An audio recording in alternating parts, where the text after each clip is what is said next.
Okay, this time as Bob, the Oracle Max developer, let's log into the Oracle Mobile Cloud Service portal.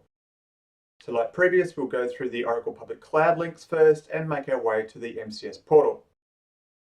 Thanks to the mobile business user role we gave Bob earlier, we are redirected to the Oracle Mobile Application Accelerator site rather than the Oracle Mobile Cloud Service portal.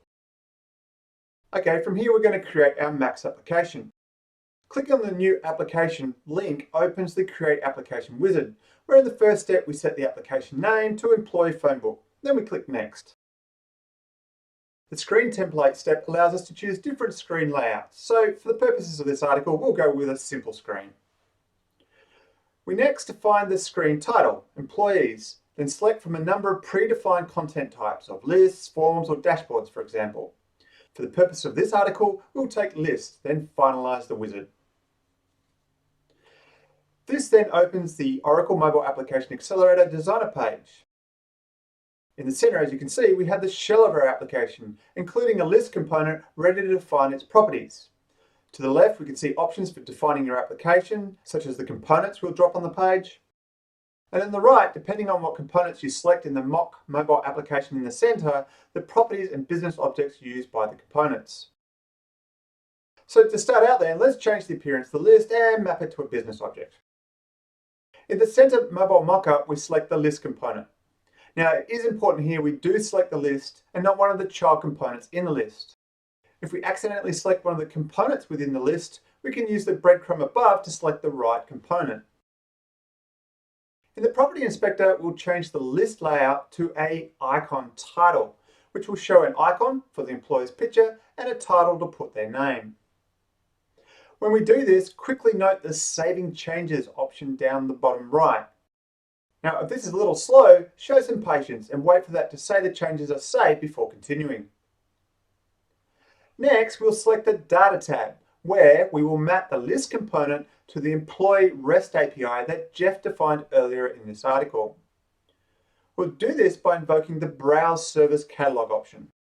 The Service Catalog allows us to pick from the predefined APIs published by Jeff. In Max, we refer to such APIs as business objects. So we'll select the HR Services option, then select the Employee option and continue. The following page is designed to allow us to map the list's UI components, that is the icon and title, against the data elements returned from the employee business object, or other implicit objects such as the application username, environment values, or hard-coded values. With the business object box on the left selected, I'll drag the photo small box onto the icon box, then first name and last name both into the title box. You can see by clicking on the Live Data Preview option a mock-up of what the screen will look like. The employee pictures will show when we base the application on real data. For now, they'll just be empty icons. In the same screen, the Query tab allows us to set any query parameters for the business object. However, for the employee business object, it doesn't have any, so we just click Finish. As you will see, when returning to the Designer, it now shows us a live preview of the page based on sample data returned from the business object, giving instant feedback to what the application will look like at runtime without the need to deploy the application. However, we haven't yet finished our application, and we want to provide a second screen to navigate to after selecting one of the employees in the list, where the second screen will show more details about the employee, including their phone number and email address. To do this, in the Properties Inspector, we click the Quick Start icon, then the Add a Detail Screen option.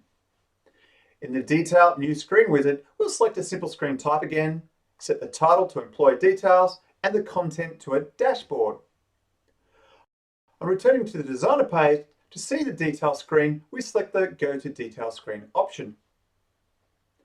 Unlike the Employee List screen, where we had a predefined list with components to map to data values, with this detail screen, we'll use the dashboard and a number of tiles to build the screen ourselves to show how easy it is.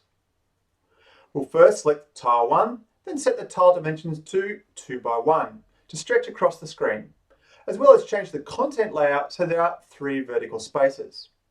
Finally, we'll hide the unnecessary title.